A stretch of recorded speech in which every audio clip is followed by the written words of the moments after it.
গ্রামের বুধুরাম পালের মেয়ে ও সবুজ চন্দ্রের স্ত্রী। 6 বছরের পুষ্পা নামে এক কন্যা সন্তান রয়েছে তার।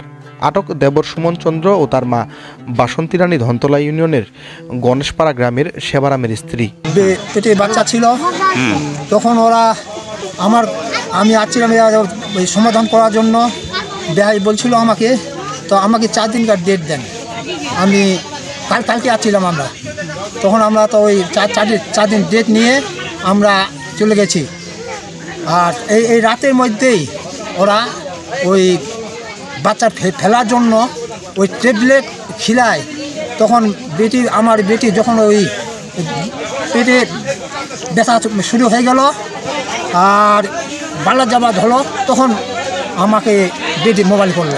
কালকে ওই গেছে আমার বোনের বাড়ি, আমার বাবা গেছিলো। বাবা যায় গল্প টল্প করে আছে, আনতে গেছিলো আর কি। আনতে গেছিলো, আসবে না। ওর শ্বশুর আর শাশুড় আসতে